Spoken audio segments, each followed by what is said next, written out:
Yo, man. Welcome to another episode of Locker Room Talk, man. I'm your man, Big Preezy, man, up in this thing, man, with my co-host, Mimi. Mimi, what's going on? What's up? What you been up to, man? What's going on? Nothing much. Just chilling. Just chilling. I Nothing? haven't gone. I wasn't here like 2 weeks ago, so. Yeah, you've been missing out Yeah. on a lot of good shit. You know what I'm saying? So, anything new? Anything new since the new year started?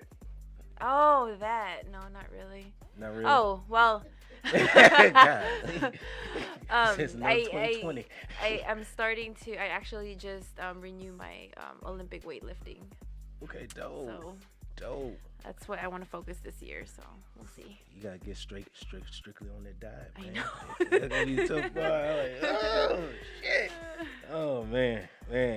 Well, let's go and get started, man. Quote of the day coming from, well, I think one of the best baseball players ever. You know what I'm saying? I even got his shirt, the kid, goddamn Ken Griffey Jr. He said, "Talent you may get it on the field, but it takes effort and attitude to keep it." You know what I'm saying? So you can have all the talent in the world. If you ain't got the determination and attitude with it, the shit goes down the drain. So you gotta have those key factors, man. All right. New music. You know what I'm saying? The girl Cardi B came out with a song called "Up." Cardi B been doing her thing. Y'all listen to Cardi B? Yeah. Cardi B been doing her thing, man. So she's It's super good dope. music. Yeah, some good music, man. Jews and the Black Messiah soundtrack. I listened to that sound. It's pretty dope. Nas got a pretty dope song on there, and Jay-Z and Nipsey Hussle got a pretty dope song. Y'all need to check that out, man. And everything, man. So real dope. All right, man. Let's get into our guest, man. You know what I'm saying? Special guest coming in today, man. This dude. His name is Hype for a reason. You know what I'm saying? What up? I mean, dude, this dude energetic, good humble dude, man. If you want a trainer that's gonna bring you that energy, y'all need to get this dude right here. Let's get it up for Noah, man. What's going on? Yo, what's up? Happy to be here. Happy to finally make it. Yeah, man, trying to get you for a minute, man. Right. Every time waiting for this since last year, man. Right, yeah, I think it's been a year. Yeah. Every time I come to the gym, yeah. I said, "No, man, you gonna come do the podcast, man?" He said, "Dude, I got you. I got you. I got you." I said, "Man, no, ain't Hell yeah. Yeah, Well, man. A lot of things going on. Yeah. But happy to set some time aside and really, get down to it. Talk Okay. about life, because that's what it's about. So Noah, tell the people a little bit about yourself, man. A little introduction. Turned 30 years old. This last year, 2020. One of the You said most- 30? Sorry. Yeah, I turned 30. Oh. Wow, So man. 1990, August 11th, 90s baby. Yeah, man. I mean, originated from LA. Born at St. Francis Hospital, right there off the 105. Family actually originates from Watts, California. Okay. My mom made it her mission to get me out of the hood. And she did do that by meeting my step-pops, who I consider my real dad, because he raised me, he fathered Right. me, Yeah. And we moved out to the city of Cypress, so Orange County side. It was like the end of first grade. Yeah. And I remember I was so mad. Yeah. There's no ice cream trucks.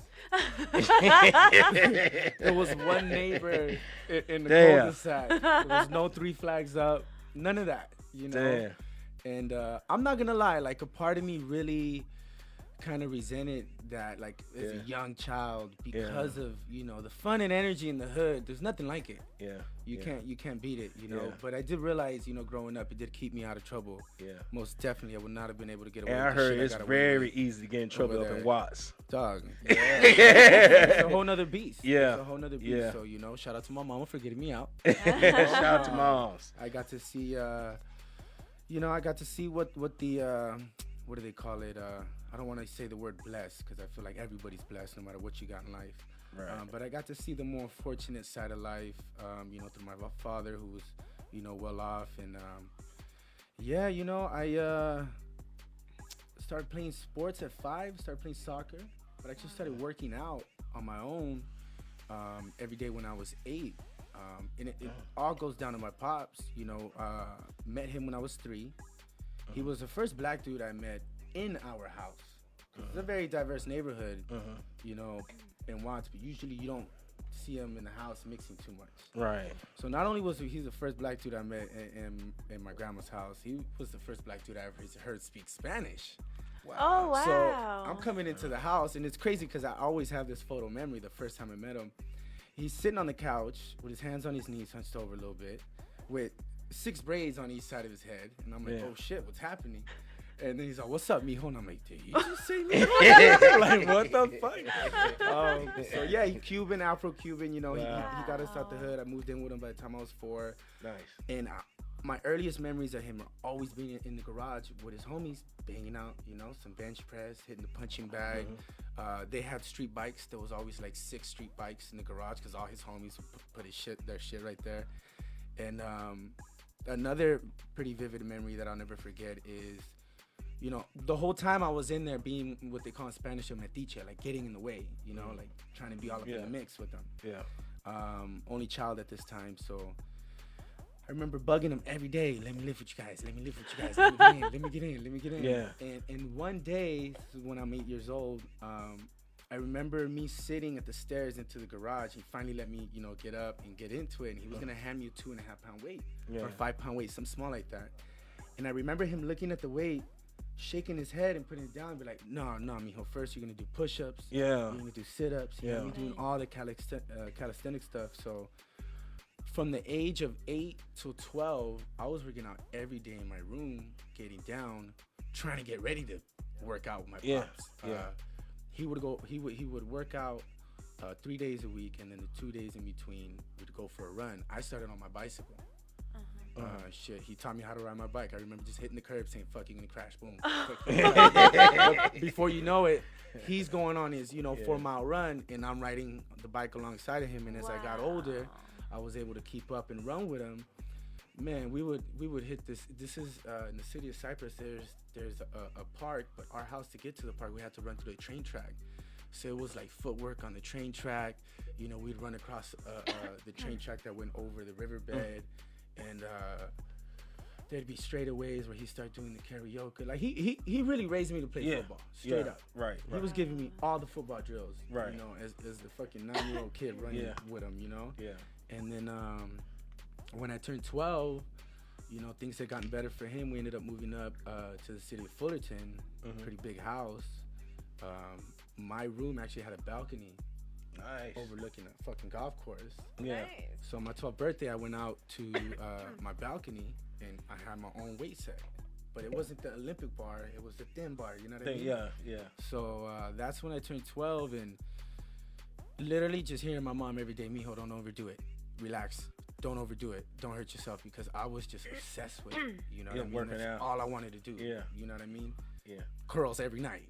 You know what I'm saying? Like before you go to bed. Push every it. day. Yeah. And without even thinking about it, you know, it's a therapy. I think it's the number one medicine for mental health. And every time I see someone in the gym, I say, getting that medicine in again, because it really is. It truly is, you know.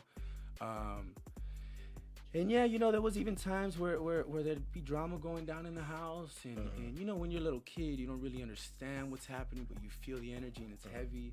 And I remember not knowing what to do, but just dropping down and doing 20, doing 50, just staying there and that was sort of a transferring way. the pain in my chest. You know what I mean? That was It's sort of just a like- way to keep your mind focused, keep your mind on things. Just And training. it's crazy Yeah. because now, you know, I'm 30 years old now, looking back, and it's crazy how the mind of a child works. You know, you're really relying on your instincts and whatever it is your parents taught you. And even though my pops didn't tell me, hey, you know, when things get hard, do some push-ups, you know, that stuff really came through, and it was always a good outlet for me. And no matter what it is, you know, no matter how horrible it is, or how uncomfortable it is, or how much you don't want to work out, you never really regret it. No matter what, it's always going to make you better and stronger, Yep. you know. Right. So yeah, you know, been lifting since 12. I grew up kind of quick. Parents ended up splitting. I ended up moving out of my house summer of sophomore year, Wow. So I was like, yeah, I'm a junior. But I would leave out the part that I was in high school. You know? Started making money, working at Papa John's Pizza, you know. Wow. Yeah. Shout out Papa John's. I I don't fuck love with Papa pizza too John's. much, but that's the freshest one. That's the freshest one. Papa John's on it. Man. That was a good time, you Yeah. know. I'm in high school playing football. I played football I played Pop Warner, and then my parents split up. I want to say they split up around 8th grade freshman year. No, it had to be junior high because I remember I missed it. I wasn't playing. I was waiting to go to high school. Okay. And man, like, I don't like to put labels on myself because I feel like everybody has, you know, whatever mental disorder you want to label. Everybody has a small extent of all of it. So, you know, I don't know if it was ADD or what, but I just hated school, man. I hated to read. I would lose my pencil. Doing homework, my mom would be like, "How the fuck you lose your pencil?" Like, I just hated it. I hated it. Pencils was expensive back then. I ain't gonna lie. Since football was taken away from me, Yeah. and now I'm like, okay, in order to play, I need a 3.0. Yeah. And I'm in Fullerton. These are like IB schools Yeah. and stuff, you know. Dude, I ended up getting a 3.0. I'm not gonna say that I made friends with Koreans in the classroom with the hard ones. That helped me catch up with points with the homework and all that. But I knew I had to do what I had to do. Put it to this way, I hated onions. And coming into freshman year, I was like, you're playing football. This is real. You're eating the onions. You're eating this. You're doing. Fuck you, know. You're doing what you need to do to play ball. You know what I mean? Yeah. And yeah, long story short, I moved out my sophomore year. I started making money. I'm not gonna lie, it was kind of like a little party house, you know. It was all college dudes I was with. I was responsible though. There'll be parties going on. I'll come home from the football game, do my homework, and then celebrate, you know. Wow. Yeah. I ended up moving my way up to the master bedroom because I started saving money. Yeah. Motherfuckers over here buying Louis V belts, which is all good. It's all love. You know, we're all family and shit. Yeah. But no, we had the vacuum, the little fridge. I had sheets I actually bought. Yeah. Toilet paper. Yeah, all the right essentials. So these motherfuckers come to me for toilet paper and shit like that. Let me get some juice. Let me fuck with your water, you know. So it was crazy because as a kid, you know, like I said, we're coming from the hood, and my mom got us out, and she would always be on me about cleaning and cleaning and cleaning. And I remember she would say over and over, clean your fucking room because one day you might not have it like this. One day we might not have it like this. And that really came through for when I moved out and lived on my own, because there was no one telling me to clean, but best believe I had the cleanest room. I didn't have no fucked up toilet with no fucking juices all up in the mix. You know what I mean? Like, it really came through. So shout out to my mom for the discipline. Yeah. You know? Yeah. Moms was hard on us, you know, and I feel like when you got tough parents, there's traumas that come along with it. Yeah. But at the same time, they're raising little warriors, and you know the world is nasty out there, and you want to know your kids are good when you're not around. You know what I mean? Did your family again separating? Did that affect you a little bit? Oh, tremendously. Yeah. Tremendously. I think I realized for the first time within the last 2 years or so that it went from something that, you know, your parents don't explain it fully to you. They just tell you one day it's going to get better. Right.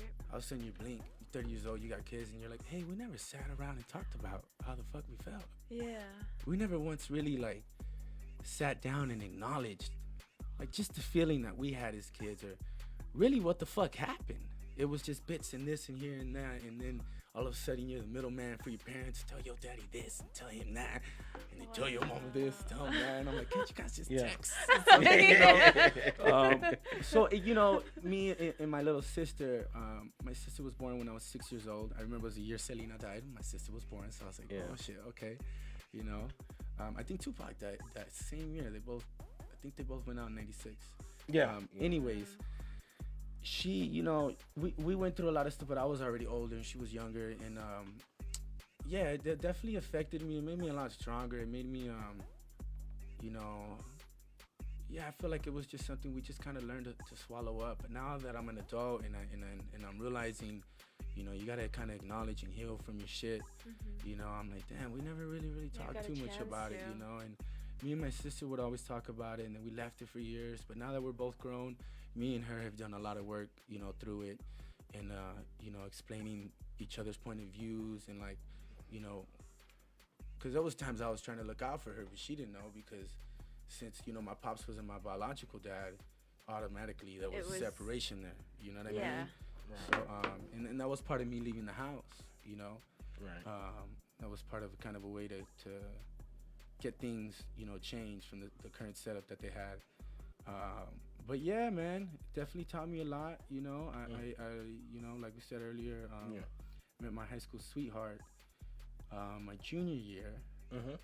Actually met her at my house because we always have people over. And this your wife right now, right? Okay. And yeah, I even told her, you know, my mom and my grandma, all of them knew I had girlfriends all throughout high school and junior high. And they're like, when are you gonna bring a girl home? When are you gonna bring a girl? And I'm like, look, the girl I bring home is gonna be the one I marry, and I stuck to that. You know what I mean? Yeah. I learned what not to do from my family. You know, out the marriage category, my parents taught me a lot of what not to do. Coming from the hood, my uncles taught me a lot of what not to do, you know? So I feel like I've been blessed in that, you know, whether it's God, my instincts, or whatever you want to call it, consciousness, I feel like I'm fortunate to have reacted the right way to all the traumas and all the bad things that surrounded me. Like I said, I learned what not to do, you know? So yeah, man, now, you know, I'm married, got 2 children. And it's crazy because to me, it's almost like when we had a pool when I was a kid and I would lay under the water, like right under it, and just stare at the surface of the water from the bottom level. And now I just feel like it flipped. Now I'm on the other side. Yeah. You know, I went from being the little kid in the house to now I'm the dad and there's 2 little kids, just like me and my sister. You know what I mean? So, yeah, I try to remind myself and check myself because it's real easy to get. It's easy to get caught up in the outside matrix world. It's a huge matrix that, you know, it's the earth. And then everybody has their own matrix within that. And it's easy to get caught up in it and not be present just in a simple, small conversation at home with your spouse or your child. You know what I mean? Because you're still in your shit trying to calculate and figure out what you're going to do next. You know what I mean? So yeah, man. Yeah. So you got a lot of stuff going on. Yeah. So then football, I went to college. Yeah. Freshman year, enrolled to FJC, just like everybody else. Okay. Didn't know what the fuck I wanted to study, just like everybody else. Yeah. But I had started getting serious with my girl, kind of had her staying over a lot. And I think we got a caller coming in. Yeah. Burning, doesn't it? A little bit like an incense. Yeah, the incense, man. They Oh, okay. you got them incense burning. Yo, what's good? Oh shit. Yo, what's good, man? Man, Noe Reyes, is that you, homie? Is that you? Oh, man. You don't act like you don't know my voice, man. Golly, man. I don't know who this guy is, man. This guy just pop up out of nowhere. I mean, just show up when you want. I'm just fucking with you. Of course, like, you know, man, I wish I could be there in the studio with you all, man, especially to meet Noe, man, because Noe, you know, there's just so much that has been spoken about you, and I've been watching the show up until this point where I decided to, you know, call in. Yeah, hell yeah. There's so much about your life that you just shared that I have like endless questions, man. Yeah, and I ain't even done with the story yet. I have to break it down. But yeah, I feel you. Thank you, dog. Yeah. Man, first off though, like, man, I just think it's amazing what you post and like the results that you get for like your clients. But at the same time, like the energy you put toward like your family and your professional life, like it's just obvious that it's there. And from it, like just watching this interview, I've just seen like I see where the energy comes from. You know what I mean? Yeah, hell yeah, amen. I just want to give you those kudos first, man. Yeah. Thank you, dog. But the question I don't know if it's like a sensitive subject, but I kind of want to like know more about like your multi-ethnic life. Like your stepdad was he's Afro-Cuban. Afro-Cubano, Yeah. right? Born in Cuba, came over here when he was like 5. Yeah. And then like you being in Watts, and then is your mother Mexican or is she? Yeah, we're Mexican. So by blood, from what's known, you know, because none's 100% known. From blood, Right. I'm Mexican. My Cuban family says I'm Cuban on osmosis, but But yeah, You my, know. but yeah, my family we're Mexican. We know as far as my great grandmother who was an orphan. So that's as far as we know Okay. the bloodline, and that's why to me, as far as family goes, it's not really about blood to me, because we simply don't even know. Yeah. You know what I mean? To me, it's about Yeah. time You're invested. right. You know what I'm saying? Yeah. So That's so true, man. I just found out that I had a cousin that was working with me last week, so I ain't even, you never know. Like Yo, you I just, just found out that the you know, house behind my grandma's house were my cousins. I was like, oh shit, this whole time this motherfuckers were saying hi to were my cousins. Like, Man, I just found out today, man. Somebody was staying yeah, next door to me is related to me. No, I'm just yeah, playing. yeah. so But hell so yeah. the question, like, I guess that like where my questions lies, like what was difficult, like, and like you talked about how you just kind of had to get over, or some of those hard times in life, and you never had those conversations Hmm. about why things separated. And did you ever get to find out any like intricate details as to like Yeah, I mean, I'm the older what child. caused the problem Yeah, I'm the and what older you do about child, it now? so You know what I'm saying? yeah, definitely, yeah. I was an older child in the situation, so I did get to learn a little bit more on my own. You know what I mean? I feel like as far as things that did happen, they kind of unfold a little more and more as you age, and then once you become a man, you actually understand those things, because when you're a child and you hear adult situations, like what the fuck is wrong with them, But then when Yeah. you grow up, you're like, oh, okay, this is how that works. This is how that happens. You find out it's a real thin line between staying in your lane and slipping. You know what I'm saying? Um, True. but yeah, man, I think the biggest thing, as far as things that weren't acknowledged was just kind of, how we felt as kids, going through it, just to let that out and heal from it. You know what I mean? But yeah, Yeah. man, What it what definitely. what made you move out though? What made you move out at 16 or whatever? Like, I So mean, my mom's if was it's real aggressive. Mom's was oh, real okay, aggressive, right? okay, She didn't play no fucking games. So okay. the obviously the So issue's you got never you the got the issue. Jimmy Butler story. So You the got the Jimmy issues, Butler story. yeah, the issue's never the issue. Oh, But man. I came home, I brought food, and I didn't bring her a burger. I said, have my burger. She said, fuck that. And then, when you enter that teenage stage, and you reach a Yeah. breaking point to where you start talking back for everything, you become a smart Yeah. ass. Yeah. And, Oh and yeah. like I had said, I was already making money on my own, doing my thing. She said, "If you don't like it, get the fuck out." I said, "Well, I'm gone then." And it Oh. was just a matter of sticking to my guns, And at that point, my little sister Right. wanted out too, but it was kind of a little chess game going on, without getting into too much detail. That would give her access Yeah. to kind of get her way out too, to go with my pops and shit. But Okay. but yeah, it was Okay. I think How did this? independence is something that runs in my blood. Like my grandma had my mom when she was 15. My mom had me when she was just turned 15.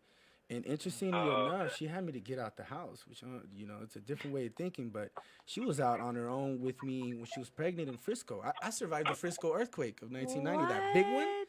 Wow. the huge one. Wow. I was Yeah. there in the womb. I So heard got about that one. I was earthquake way in instincts, Mississippi. homie. Yeah, she actually Damn. told me, this is an interesting story. She told me she remembers she was about to get on a subway with my biological dad, and something, the baby in her belly, gave her a bad feeling and said, "Don't get on the motherfucking subway." And Yeah. So you were already talking back in the womb. God damn. so she backed up, she hit the skirt, and she said no. And she even told me that my pops had smacked her up and got mad, right? Well, that motherfucking subway ended up down there for 2 weeks, locked in that motherfucker. I remember watching footage of that San Francisco earthquake, just watching Wow. bridges collapse on each other. Um, so yeah, I mean, I think independence runs in my blood too. I was really looking forward to it, and I did good on my own. I really wish I traveled more, because I had the money and the Yeah. freedom to do it. Once you can't do something, you realize you're like, oh shit, could have done that. Yeah. But Yeah. again, the matrix will get your ass. You'll be like, oh no, I want to wait till I have this much, or I want to do this first. I want to become this first before I go and enjoy myself. And yeah, once it's harder for you to do those things, you realize, man, like, damn, like I could do this shit with kids. I could have, could have definitely done it on my own. You know what I mean? Had nobody relying on me. You know what I'm saying? So, Yeah. but it could be done, yo. You Yeah. know, I definitely plan on traveling the world. You know, no And, matter how many kids we got. and I want to shift over. I know we all over the place, but I want to shift over back to your family, your different ventures you got going on, because I can see you like I can see a feeling Darren and Mimi hustlers. Me including myself. Yeah, Hustlers. it's Just go fun. out there and just get it. Yeah, We it's wake up fun. early in the morning, 4 a.m., 5 ready, a.m. ready to get it, man. Cause you like into real estate, you got your training. I mean, you got whole different types of businesses going on. Mm-hmm. How do Slinging you essential oils, bring medicine Oh, yeah, I to the saw tribe. that. You know what I'm saying? how That do you med- Yo, I want to know juggle more about all those, your man. I hope you guys get businesses? into that soon. Well, Like it's the amount of businesses that he has, like that's Yeah. incredible. Like, well, it's bro, all like, one thing. It's all one thing. Business is solving a problem. If there's a problem, you got the solution. You got business. Now more than ever, all of a sudden, everybody gives a fuck about their health. So the oils are so the oils are selling like crazy to everybody who's Yeah. been paying me to train. Yeah. Which to me, like, it just, as my mind's opened up more and more to the reality of everything is kind of one thing. We're all humans. We all consume these things. We all need Right. a place to live. We all need to be as strong as we can. We all need to dig into nature and reconnect with natural medicine, because if not, they're going to get you, So, yeah, I mean, it all kind of comes together, man. I got clients that actually partake in every single one of my businesses, and I'll get in the car. I'm like, man, this is tight. I'm like, I provided this, and this for her. But at the same time, they're providing me with assurance that I'm standing in the right place, that I'm presenting myself the right way, You guys see my Instagram. I'm not flashing, hey, I need clients. I'm not Right, like, right. hey, I got a Yes. sale going on. Right. I'm not like, hey, come buy this, come buy You that. very low I'm key like, about yours. hey, look at what I found. Yeah. Hey, look at Yeah. what we do. I just kind of show you what's Yeah. going on. And, That's all you need. yeah. At first, it could definitely turn into you juggling stuff. The way you're saying that, like, Yeah. it could turn into that. But if I keep the mindset of just letting it all fall in, you know what I mean? Like, if my clientele slows down for training, I don't freak out and try to get more clients. I get my ass home and have breakfast with the kids, because that's what the Lord's telling me to do right now. Right. You know, when you lose something in life, the energy shouldn't cut off. It should just shift and move, and that's the law of energy. It doesn't end; it just yeah, converts. that's the law, man. That's like an actual thing. Yeah, That's it's cool that you physical. noticed that, because I think Einstein said it himself. He said energy is not destroyed. So It's no matter only what you believe about the transferred. afterlife, the energy of that person it's not going to end. It's going to convert into something. You know what I Absolutely. mean? So, yeah. I tell clients that all the time when they lose their job or something happens. I'm like, we'll take that energy, put it in the gym, Exactly. and turn it up. Yeah. Yeah. But yeah, man. It's it kind of just all fell together. It kind of all just happened on its own. Even training. I remember, my senior year, about to graduate. I've been living on my own for 3 years. I started going to freshman, college to summer camp. I feel like football was kind of.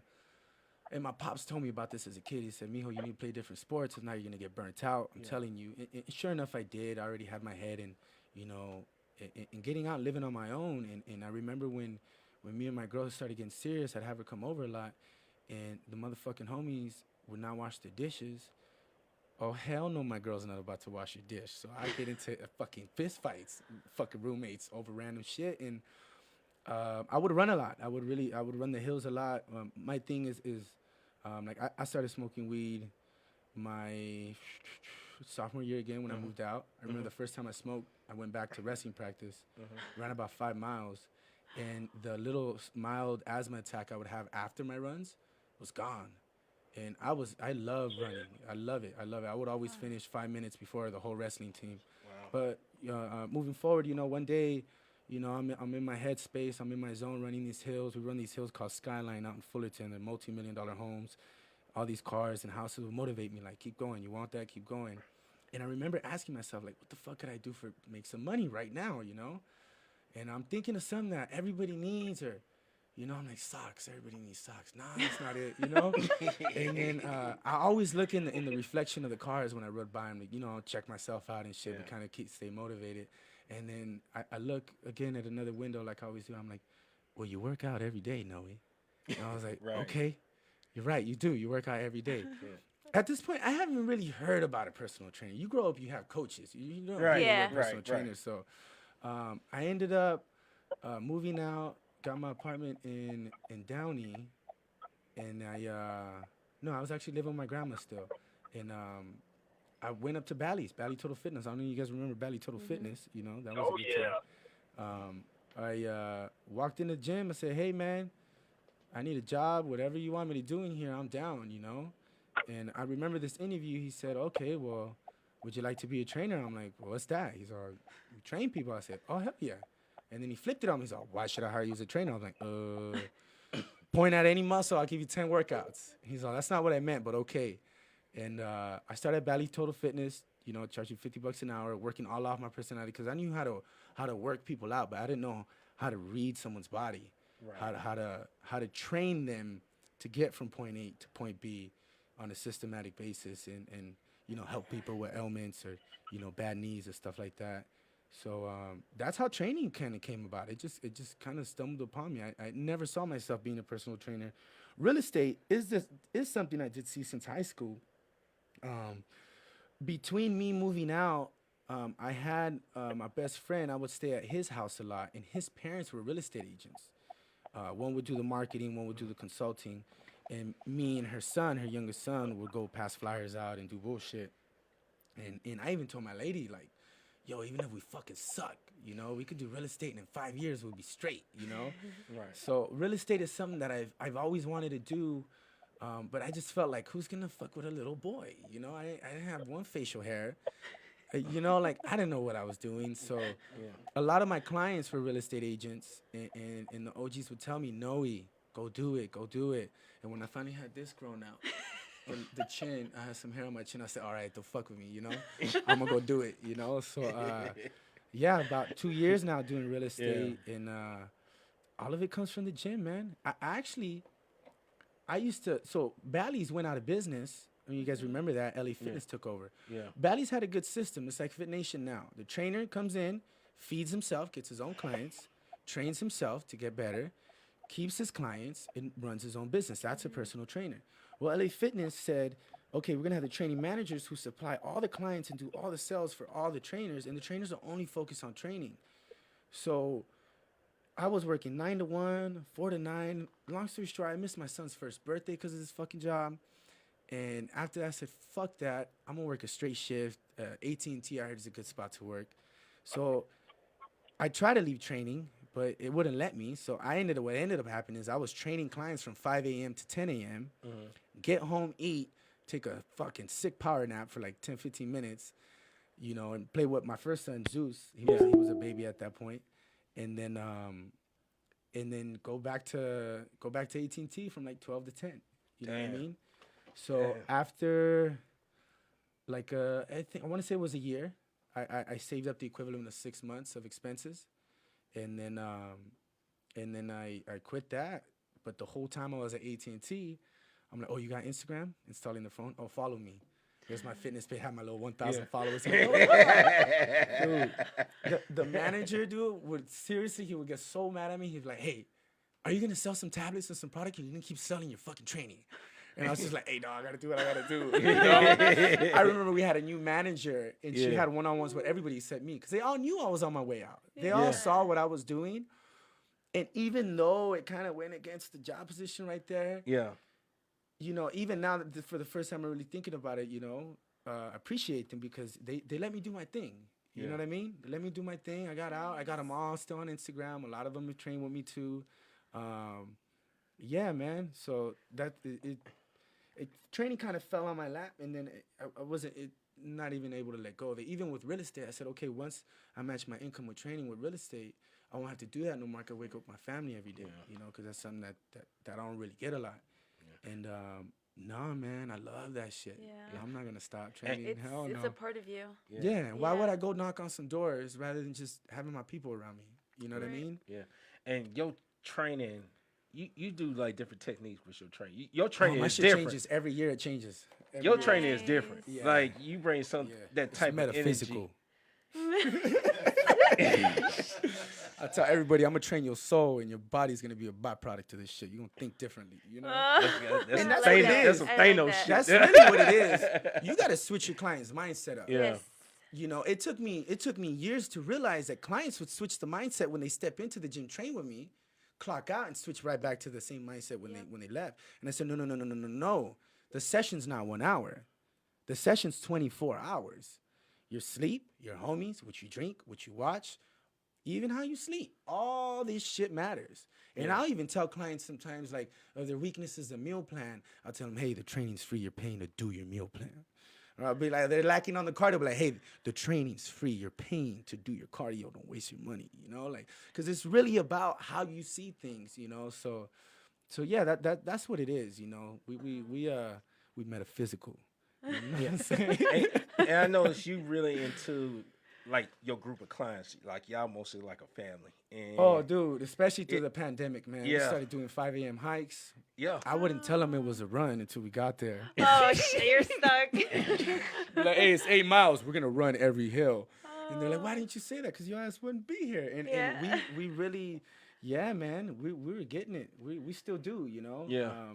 More people started going back to work, and you know, it's kind of split up a little Yeah. bit, but that family vibe for sure, everybody got tight. You know what I mean? yeah. And I see you do the meditation too. You added meditation to Yo, your so training. I found this thing, man. I've been asking questions. And I got some answers, yo. I think it's a video I see. Like you. It just comes down to breathing. Yeah. Yo, we don't So- the most basic thing we don't do right. The most basic the cure for everything, cancer, AIDS, depression, everything comes down to just breathing. Yeah. In my whole life, like as a kid, I never liked Tylenol. I would have to hide the sugar from me because I'll scoop spoonfuls of sugar. But I wasn't crazy with Cheetos. Since a kid, I had this voice in my head telling me if it comes from the ground, Noe, fuck with it. If it doesn't, if it comes from a machine, beware of it. And I thank God I've had that voice talking to me, because now I can lead my kids the right way. I can lead myself the right way. I mean, man, we did not have the word organic anywhere in the 90s. Yeah. That shit did not. Everybody had the same butter, tub of butter. Everybody had the same sugar, everything. You know what I mean? So yeah, you know, I've always asked the questions. Like, I've always known there's something right in front of us that's the answer to this. How did magic do it? You know, everybody's like, how did magic do it? Magic? No, like it's to me, you know, everything is spiritual. People say science is science and spirituality is spirituality. No. We live in a subatomic world. There is trillions of fucking germs around us right now. There's a trillion things happening in our bodies right now.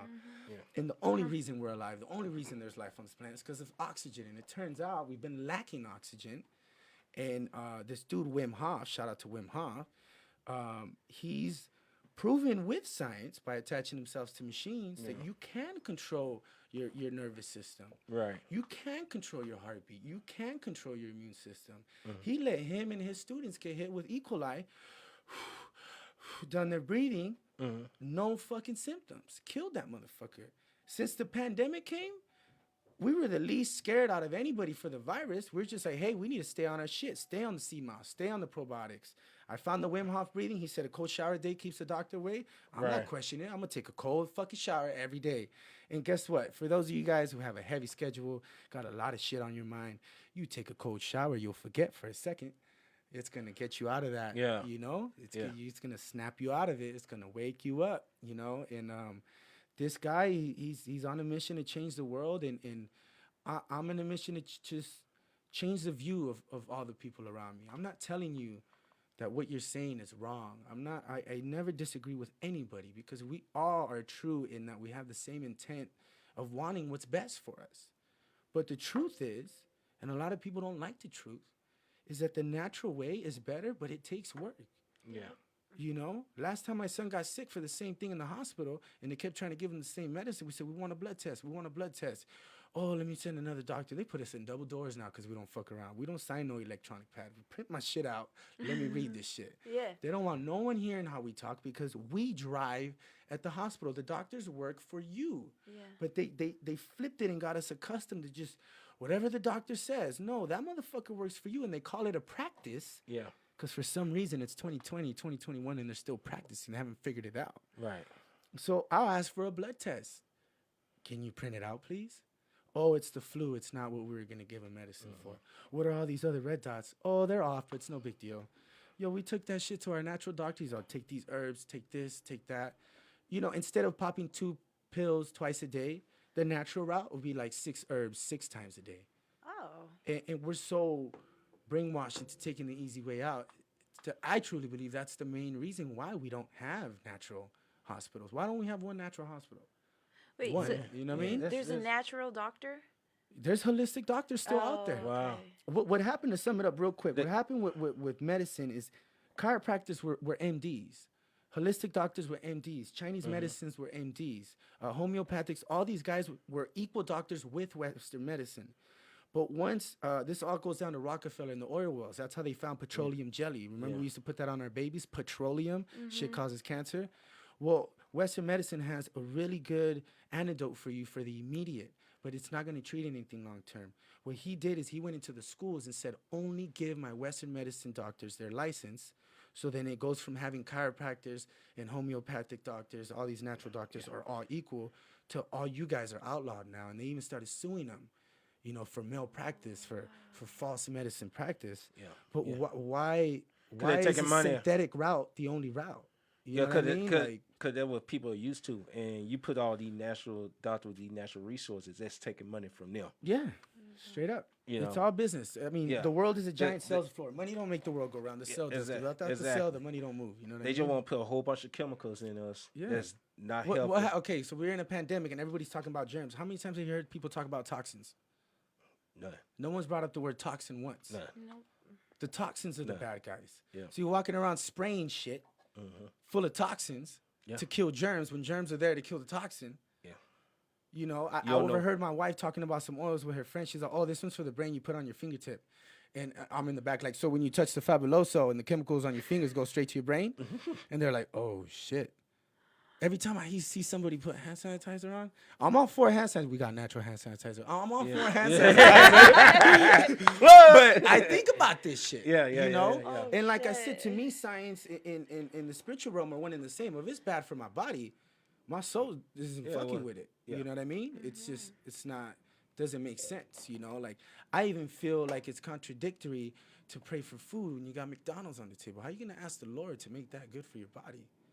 You know what I'm saying? So, yeah. yeah, I went through Even some that- shit. My wife woke me up to health on a whole nother level. I used to always be about fitness, but now I'm about health and fitness. You know, and the fear that comes out of being unhealthy. Because the truth is, if you're unhealthy, you're gonna be scared.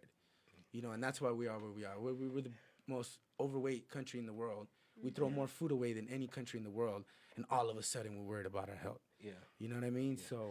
And Mimi came up with this analogy too. She asked me this question. She said, "Do you eat to live or live to eat?" Yeah, straight up.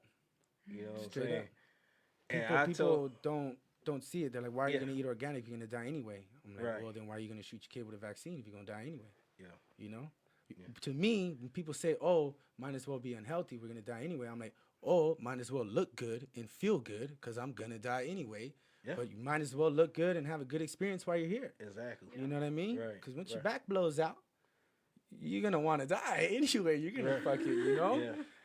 You're gonna miss out on a lot, you know. And it's unfortunate that we could get caught up working most of our life and not being retired to be able to vacation till we're too old to climb the mountain. You know, I have my heart set on climbing the mountain sometime this year. I haven't done it. I want to climb a big ass mountain, while we can. Yeah. But yeah, man. There's a lot to it. There's a lot to it. How do you feel about the pandemic and how they affect the gyms? How do you feel about that as far as gym closure? I mean, The one thing that helping people to it's pretty obvious, yo. It's pretty obvious. I fuck with Jim Rohn. If you guys haven't heard of Jim Rohn, he was like the Tony Robbins, Tony Robbins. And he always said, what you don't use, you lose. So our immune system's like our muscle. You got to attack that motherfucker for it to get strong. It's got to be exposed to shit. So let's isolate everybody so they get exposed to less shit. And then when they're around each other, let's cover up their mouths so they're exposed to less shit. What's going to happen to your immune system? gonna get dropped. Motherfucker's going to go down. Yeah, gonna drop. You know what I'm saying? If there's a virus out there, how the fuck are you going to hide from it? Yeah. Can't. You can't. It's the biggest bullshit I've ever heard that you can hide from it. Walk through the motherfucker every day. That's what I say. You know what I mean? Walk through it every day. Feed your kids the right way. Feed yourself the right way. If you find some answers like, hey, we're natural beings and this stuff helps you with this, you know, why not give it a shot? Right. You know, you try some pills from the pharmacy, there's a 50-50 chance it's going to fuck you up or it's going to work good for you. Right. You fuck with some natural shit, it's either going to do real good for you right away or you're not going to feel it right away, but it's not going to fuck you up.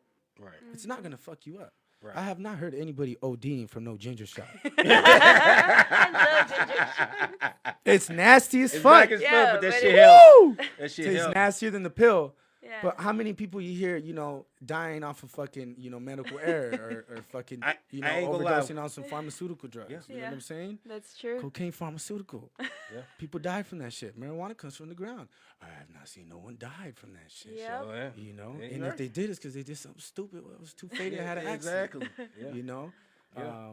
But yeah, I think But it they was, make beer legalized and alcohol legalized, but marijuana is hell. it's a setup, yo. They make money. So there's a big profit in our death. There's a big profit in us being unhealthy. There's a big profit in us depending on somebody to come take care of us. You know. Yeah. So if you close the gyms down, not only are you covering everybody's face up and weakening their immune system, Making now- more money for now- the hospitals. Yeah, making more money for the hospitals. Now you're turning down, Yeah. you know, their overall vitality and their mental health by closing the gyms. Mm-hmm. You know, all my clients, that 1 hour they have with me is their hour for them for the day because everybody's pulling and tugging on them from every direction outside of that hour. Right. You know, and when you close the gyms, you know, it doesn't make sense. It's like saying they ain't gonna do PE at school anymore for the children's health. How the fuck are we buying this shit? I mean, I'm guilty of it too. I thought we just needed our vaccines. I never questioned that shit. It was part of life. Yeah. But they literally taught us that in order to not get a virus, we got to shoot ourselves with it. And we're just like, okay, how the fuck does that make sense? So if you don't shoot yourself with it, there's a chance you may never come in contact with it. But if you do, 100%, they're slamming you with it. Yeah. You know, Yeah. we didn't question that shit until we started asking doctors questions and they wouldn't answer us. You know, I love going at it with doctors about this shit. Oh my god. I just stick with logic. I just stick with logic. I'll stick with logic. Wow. Last time was great. He was like, hey, you can't go to school. I'm like, we homeschool. He goes, hey, well, the other kids could get sick. I'm like, so why would they get the vaccine? They could still get sick. He's all, sign here. Because, come on. Okay, you can get a vaccinated kid sick if you're unvaccinated. Yeah. Why the fuck are they vaccinated in the first place? Yeah. It doesn't make any sense. It's very simple. Very simple. Yeah. And I'm not knocking. We all want what's best. Yeah. But not everybody's asking the questions. Not everybody's reading the inserts. They Yeah. gave my son Tamiflu, and I was like, his fever stood at 104 or 105. We're riding it out, Yeah. juicing him up, probiotics, everything, letting him watch TV, letting him chill, you know. And like the 5th day, my wife gave him a dose, and she saw the look on my face when she told me she gave it to him. I said, okay, let's just read it. I read it, popped this little thing, went big, right? This is flu medicine. It said there was a whole mental health section, and it said that kids in Japan had mental episodes, some with fatal outcomes. So I said, babe, I'm gonna go ahead and read this again, make sure I'm not tripping. Kids in Japan who took the medicine had mental episodes, nightmares, and some situations with fatal outcomes. I said, babe, can you look up the pros of this medicine? She's looking for like 20 minutes. He might have the flu for one day less. That's your body heals itself, whether the medicine works or not. You know what I mean? Yeah. You got all these risks here, but just because to us it's the security of a professional's telling us to take this, we'll even not take medicine, go back to the doctor and be like, hey, it got worse. They're like, yeah, that happens sometimes. I'm like, fucking no. You know? And Noah, I always think outside the box, man. Ever since this pandemic happened, it feels like we are fucking zombies. See, like the government. I keep saying it seems like the government trying to turn into zombies and robots. I'll tell you what. For me personally, I feel lucky as fuck. I don't feel blessed because even a kid starving to death is blessed. Okay, it's fucked up to say I'm blessed and other motherfuckers aren't. I'm lucky. Nobody around me had anything wrong with them. I stood doing my thing the whole fucking time. I made more money than I ever made 2020. We traveled as a family more than we ever traveled because Right. we know our freedoms are going to be gone in the future. Yeah. We're not worried about being unhealthy. If you believe in an afterlife, you shouldn't be worried about dying. Take me now. Shit, I got a tour around the Mayan ruins. They're like, who wants to be sacrificed? I was like, me, take me, you know? I feel very, very lucky. Do I hear about kids crying because their parents are watching the fucking pandemic Netflix movie? Does that piss me the fuck off? Yes. Yeah. Does it make me upset when I see a baby in a stroller asleep with a motherfucking mask over her face? Yes. Does it make me upset when I see motherfuckers that with no work and all these doors are just closed now? You drive by buildings, the commercial buildings, just empty. Yeah. Yeah. You know what I mean? Yeah. It's always been survival of the fittest. It's always been kill or be killed. And I don't know about you guys, but I grew up hearing that you never come between a man and his money. You never come between a man and his meal. That's what I was taught as a kid. Yeah. Nobody fucks with my bread. Yeah. I don't have no problems with nobody.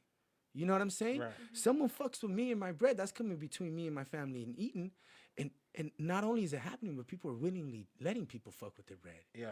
You know what I'm it's saying? almost a mind for controlling. It's definitely controlling like robots. I mean, seriously, Yo, just I like get this, it. I they gotta get it. shoot this vaccine in order for you to travel, in order for you to get on the plane. Every nurse is telling me that it's Latinos and blacks that are dying from this shit. Yeah. It's a Yeah. racist fucking virus. How the fuck is that happening? But they no one push- talks about it though. Yeah. But they pushing the Every- vaccine the black and Hispanic community. Oh, of the course, most. there's gonna be a sell. It's gonna be an end game. At the end of the day, there's gonna be like I said earlier, business is the answer, a solution to a problem. But they're selling you a fake solution. I'm telling you, this motherfucker got injected with E. coli, breathed a specific way, and had no symptoms. Scientifically proven to pull adrenaline out your spine with the control of your breath. But not everybody wants to do that. That's weird. You know what I mean? Yeah. So it's just we're really when I get a new client comes into the gym, especially if they trained a lot before, I said, look, I'm gonna unplug all the wires in the back of your head and switch this shit for you. Your whole life you were taught to curl the weight and then squeeze. Well, I'm gonna teach you to squeeze and then curl the fucking weight. You know, so there's just in that same way that we can get wired into doing something a certain way in the gym, and it takes time to get out of that. Repetition over motherfuckers hold their breath. I'm like, breathe in, breathe out. Even 2-3 years later, I'm still teaching it. So understanding that, it's like, you know, like I said, when I was a kid, we didn't see the word organic everywhere. I thought vacunas were normal, vaccines are normal.